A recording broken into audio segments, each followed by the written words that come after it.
Do you ever catch yourself falling back into the same patterns over and over, even when you know they don't serve you anymore? Maybe it's going back to a job you've outgrown because it feels safer than starting something new. Maybe it's returning to a relationship dynamic that leaves you drained, but at least it's familiar. Or maybe it's simply choosing your usual evening routine, scrolling endlessly on your phone, instead of doing something you know would actually make you feel better. Why do we do this? Why does the brain confuse what's familiar with what's truly safe, even when that choice keeps us stuck? That's the puzzle we're going to explore in this video. The answer lies deep in how your brain evolved to keep you alive, and how those same survival mechanisms can sometimes hold you back from growth. And most importantly, we're going to unpack how you can tell the difference between genuine safety and the illusion of comfort, so that you can make choices that expand your life instead of shrinking it. Let's start with this idea. Your brain is a prediction machine. Its number one job is not to make you happy, not to make you successful, but to keep you alive. And one of the ways it does this is by constantly scanning the environment for patterns. When your brain recognizes something familiar, a place, a routine, even a thought, it relaxes. It says, I know this, I've been here before, I survived it once, so chances are I'll survive it again.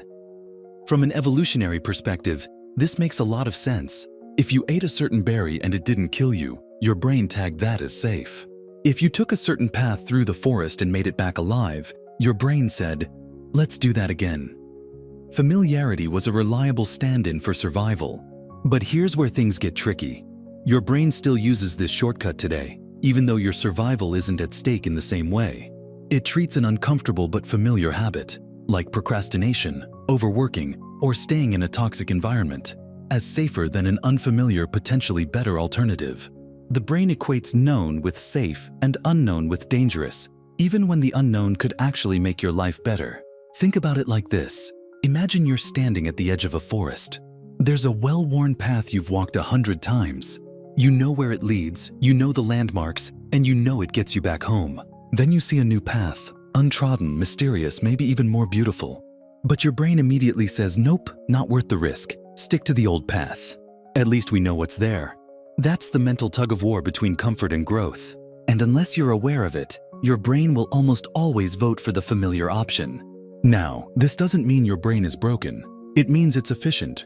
Familiarity lowers cognitive load. You don't have to think as hard when you follow a routine, even if that routine isn't serving you. That's why people often describe being on autopilot. The brain loves autopilot because it saves energy. But saving energy isn't always the same as living well. That's the central trap. When you confuse the ease of autopilot with the security of being safe, you may end up stuck in patterns that keep you small. So let's clarify something important. There's a big difference between safety and comfort. Safety is about actual protection from harm, not stepping in front of a moving car, locking your door at night, keeping food in the fridge. Comfort, on the other hand, is about familiarity. It's the warm blanket of, I know how this goes. The problem is that your brain often blurs these categories together. It tells you, stay in this job, stay in this routine, stay in this relationship because it's safer. When in reality, it might just be more familiar. And sometimes clinging to the familiar can cost you genuine safety in the long run.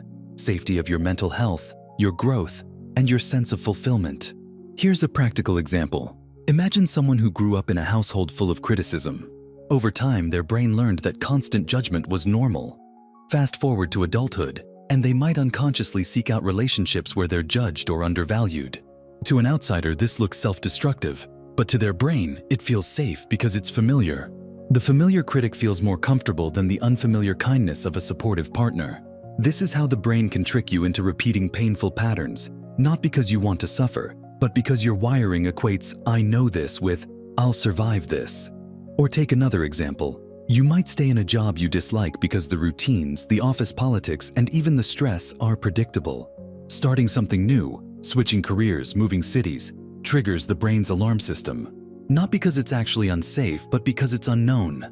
That's why people often describe leaving their comfort zone as feeling physically threatening, even when logically they know it's not. So what do you do about this? The first step is awareness. You have to be able to ask yourself, am I choosing this because it's truly safe, or just because it's familiar? This is where mindfulness comes in. Try pausing the next time you make a decision, whether it's what to eat, how to respond to someone, or how to spend your evening, and ask, Does this choice move me toward growth, or does it just keep me in autopilot? That simple check-in can break the automatic link your brain makes between familiar and safe. Another tool is reframing uncertainty. Instead of seeing the unknown as a threat, you can teach your brain to see it as information. Neuroscientists talk about prediction error, the gap between what your brain expects and what actually happens. That gap is uncomfortable, but it's also the exact space where learning occurs. If you can lean into prediction error instead of avoiding it, you create space for growth. For example, instead of saying, "I've never tried this, it might go badly," you can say, "I've never tried this, which means I'll learn something new." The discomfort then becomes a signal of progress, not danger. You can also start small. The brain doesn't like massive sudden changes because they flood your system with uncertainty. But it can adapt to gradual shifts. Think of it like expanding your comfort zone by one step at a time. If you're used to spending every evening in front of a screen, try dedicating just 10 minutes to reading, walking, or calling a friend. If you're used to avoiding difficult conversations, try bringing up one small, honest thought with someone you trust. Each time you expose your brain to something new and survive it, you rewire the association between unfamiliar and dangerous. You teach yourself that novelty can be safe too. It also helps to remind yourself that safety is not just the absence of threat. True safety is the presence of growth. Think of a plant in a pot that's too small. The plant might technically survive there. It's not in immediate danger, but it can't thrive. Only when it's replanted in bigger soil can it grow. The same is true for you. Staying in your familiar patterns might keep you safe in the short term, but if they limit your growth, they're not truly safe in the long run. By recognizing this distinction, you reclaim your ability to choose differently. So here's a reflection exercise you can try. Take a piece of paper and draw two columns. At the top of one, write familiar but limiting. At the top of the other, write unfamiliar but potentially expanding. Then list your current routines, habits, or choices. Which ones go in the first column? Which ones could you try placing in the second? This simple act can help you see where your brain might be mistaking comfort for safety. It also gives you a roadmap of where small changes could open up more space for growth. Another practical technique is called safety redefinition. Each time you face a decision that feels scary because it's unfamiliar, ask yourself, what would true safety mean here? For instance, leaving a draining job might feel unsafe, but true safety could mean protecting your mental health, your energy, and your potential. Staying might feel familiar, but it could actually be the unsafe option. By reframing, you align your choices with your long-term well-being rather than your brain's short-term bias for the known. Another important part of this process is learning to tolerate the discomfort that comes with change. Your brain will naturally protest when you do something new. It might send signals of anxiety, unease, or even guilt, almost as if it's warning you against danger. But if you recognize these signals for what they are, leftover survival instincts rather than accurate measures of risk, you can respond differently. Instead of running back to the familiar, you can breathe through the discomfort and remind yourself, this is what growth feels like. Often, the difference between someone who stays stuck and someone who moves forward is not the absence of fear, but the willingness to coexist with it. Let's put this into a practical scenario. Imagine you've decided to speak up in a meeting when usually you stay silent. Your heart races, your palms sweat, and every cell in your body tells you to stay quiet because silence feels safer. But if you notice that reaction and reframe it as your brain confusing familiarity with safety, you give yourself a choice.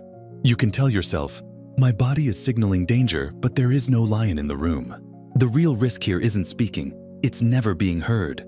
By pushing through, you teach your brain that the unfamiliar can be survived, and over time, even become familiar itself.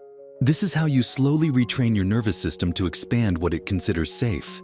Another helpful strategy is to redefine your relationship with the comfort zone. Instead of treating it as an enemy, think of it as a base camp. A mountaineer doesn't despise the base camp. It's where they rest, recharge, and gather strength. But they also know the purpose of the base camp isn't to live there forever. It's to prepare for the climb. Your comfort zone works the same way. It's not bad to return to familiar routines or environments, but if you stay there indefinitely, you'll never see the view from higher ground. The trick is to cycle between comfort and challenge. Use the comfort zone for recovery, and then deliberately step into the growth zone when you're ready. This balance keeps you from burning out while still moving forward. You can also practice something psychologists call exposure with intention. This means deliberately putting yourself in small, unfamiliar situations with the goal of expanding your capacity. It could be as simple as trying a new cafe instead of your usual one, taking a different route home, or signing up for a class you've been curious about. The goal isn't the coffee, the road, or the class. It's teaching your brain that novelty is not the same as danger. Over time, these micro-exposures build resilience and shrink the gap between what feels uncomfortable and what feels unsafe.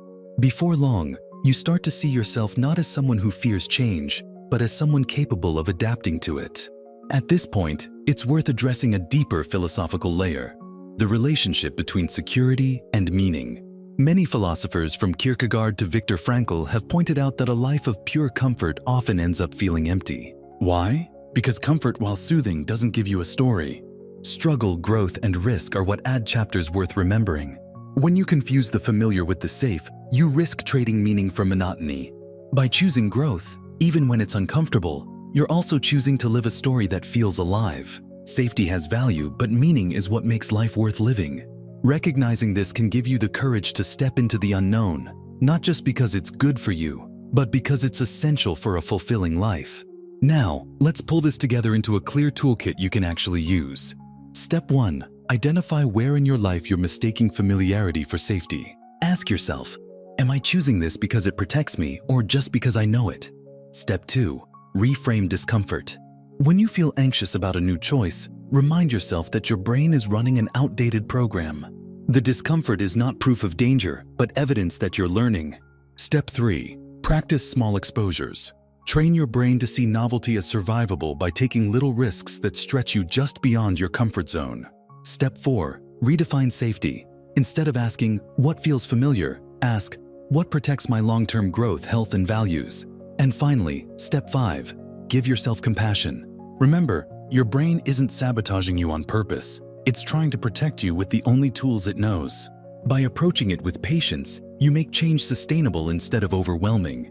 Here's an exercise to try right after this video. Pick one area of your life where you feel stuck. Maybe it's your job, your relationships, or a habit you keep repeating. Write down the familiar choice you usually make. Then write down an unfamiliar choice you've been avoiding because it feels unsafe.